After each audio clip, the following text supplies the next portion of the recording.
Hello guys.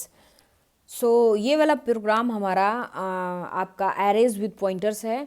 तो pointers का section हमारा चल रहा है आजकल। तो हम लोग क्या कर रहे हैं कि आपको दो फाइल्स stdio.h और conio.h, ये दोनों फाइल हर एक प्रोग्राम में होंगी क्योंकि हमारी ये स्टैंडर्ड फाइल्स हैं जो कि हमारे प्रिंटिंग और स्कैनिंग मतलब वैल्यूज़ को जो हम डालते हैं उसको प्रोग्राम को अंडरस्टैंडेबल बनाने के काम में आती हैं। तो CLR SCR की डिफिनीशन और GetCH की डिफिनीशन हमारी कोनियो में होती है। स्टैंडर्ड इनपुट आउटपुट जो हमारी stdio.h है उसमें हम क्या करते हैं कि आपकी प्रिंटफ और स्कैनफ जो भी ये वैल्यूज़ हैं इनको रीड करने के लिए stdio.h का यूज़ होता है। एरे को डिक्लेयर करते हैं आप ए डबल आर से डिक्लेयर कर सकते हैं, A1 A2 एनीथिंग जो भी ये नेम है। किस टाइप का है एरे हमारा? इंटीजर टाइप का है। 5 आपने लिखा तो इसका मतलब होता है कि आप साइज़ की बात कर रहे हैं। आपने 5 में डायरेक्टली वैल्यूज़ को पास कर दिया। मैं पूछ नहीं रही हूँ वैल्यूज़, डायरेक्टली मैं असाइन कर रही हूँ वैल्यूज़ को। Now CLR SCR clear screen के लिए पुराना आउटपुट ना आए क्योंकि एरे है, रिपीटेड वर्किंग होगी हमारी, इसलिए हम लोग को इसमें फॉर का लूप लगाना पड़ता है। तो आपने क्या किया, हमने इंटीजर तो डिक्लेयर कर रखा है, आई भी हमने डिक्लेयर कर रखा है। तो आई को हम कहाँ से लाते हैं? i=0 क्योंकि 5 टाइम्स हमारा रिपीटेड लूप चलेगा। तो i=0, आई लेस देन हमारा 5 तक। तो लेस देन 5 मतलब 0 to 4, 5 वैल्यूज़ आ गई, सेमीकोलन i++।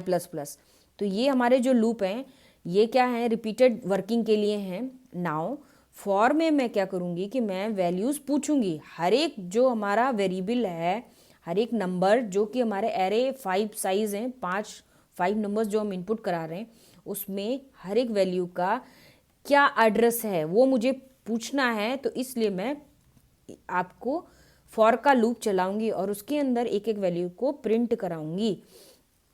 नाउ अभी मुझे क्या करना है, मुझे लिखना है कि वैल्यू ऑफ आपका एरे और एक एक वैल्यू मतलब एरे 0 के लिए ये %d का यूज़ हुआ इक्वल टू आपने क्या किया, %d क्या नंबर है उसका, वो टैब t से एक टैब की डिस्टेंस आ जाती है। टैब कंटेन करता है आपके 5 स्पेस, मतलब 1 स्पेस 2 स्पेस आपके ऐसे करके 5 स्पेस वो कंटेन करता है। तो आपने ये वाले आई से देखिए, ध्यान ध्यान से देखिए, ये वाला जो आपका आई है इससे हमारा ये एरे 0 एरे 1 ये वाली वैल्यूज़ बन जाएंगी और इस वाले एरे आई से एक एक वैल्यू आ जाएगी, लाइक 5 10 15 20 25 जो भी आपने 5 वैल्यूज़ को डाला है। तो एक बार मैं कंट्रोल F9 करूँ इसको रन करने के लिए। आप देखो यहाँ पर क्या आ रहा है, एक एक टैब के डिस्टेंस पे value of array 0 equal to /5 equal to 5, value of array 1 equal to 10, value of array 2 equal to 15। तो इस तरीके से हमारी जो पूरी 5 वैल्यूज़ हैं वो आ रही हैं। अभी मुझे क्या चाहिए, इसके बाद से मुझे इनके एड्रेसेस चाहिए कि ये जो वैल्यूज़ हैं वो कहाँ पर आ रही हैं। तो आपने प्रिंटफ करा, हर लाइन सेमीकोलन से टर्मिनेट होती है। इस बात को बहुत ध्यान से समझिएगा कि जब तक आप सेमीकोलन नहीं लगाएंगे वो एरर दे देगा।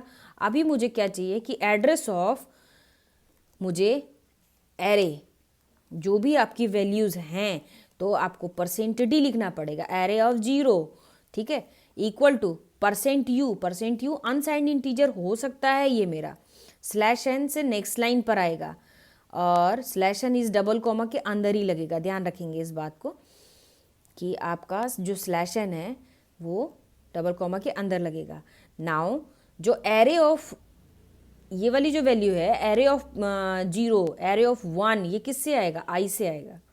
इसके बाद से आपको यहाँ पर एड्रेस ऑफ जो भी आपका एरे है वो प्रिंट करना पड़ेगा कि जो आपका जैसे कि एरे पहला वाला है आपका 5 उसका एड्रेस है।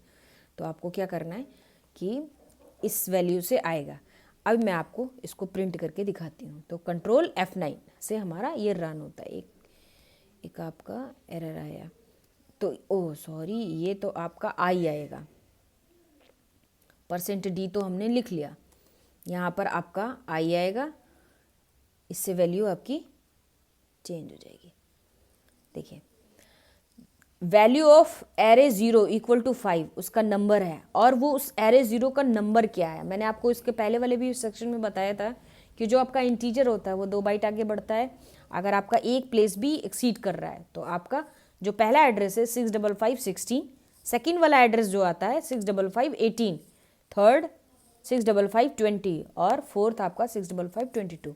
इस तरीके से आपके एरेज एक्सीड करते रहेंगे। तो ये तो आपका था कि प्रोग्राम आपके वैल्यूज़ को प्रिंट करना प्लस आपके नंबर्स को प्रिंट करना, कि जो आपके नंबर्स हैं वो कैसे आ रहे हैं। नाउ अब आप क्या कर सकते हैं, इसी वाली वैल्यूज़ को जो आपका यहाँ पर नंबर आ रहा है, इसको मैं एरे ऑफ आई को आप एरे प्लस आई भी प्रिंट कर सकते हैं। मैं आपको बताती हूँ। आपने वापस लिखा इसको प्रिंट एफ, इसके बाद आपने लिखा इसको वैल्यू ऑफ एरे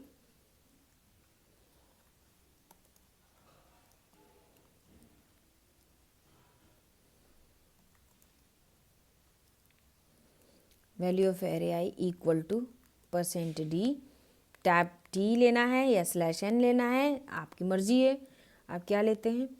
इसके बाद से आपने कॉमा करके आई से आपका एरे 0 एरे 1 ये बनेगा। उसके बाद आपको प्लस करना है और वैल्यू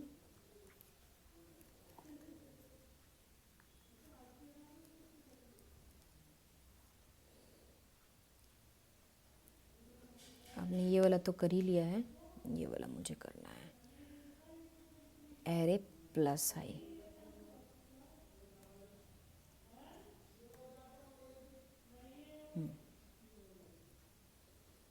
देखिए आप इसको लिखने का एक और तरीका है, आपने एरे प्लस आई क्योंकि उसको वैल्यू ऑफ एरे आई, एक तरीके से हम एक ही चीज़ को कई तरीके से लिख सकते हैं।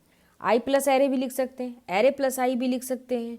उसके बाद से आप आई को बाहर करके ब्रैकेट्स में एरे लिख सकते हैं। तो ये आपका थर्ड प्रोग्राम था जो कि आपको पॉइंटर्स ऑफ एरे को भी क्लियरिफाई करता है कि आप एरेज में अगर इंटीजर डिक्लेयर करते हैं इंटीजर में और उसकी अलग अलग वैल्यूज़ को प्रिंट करना चाहते हैं तो आप इसको करते हैं। तो thank you so much guys for being with me, और आप इसको देखें और वॉच करें और प्रैक्टिस करें, और जो भी आपको कुछ कन्फ्यूजन हो प्लीज़ मेरे कमेंट सेक्शन में लिखें। Thank you so much.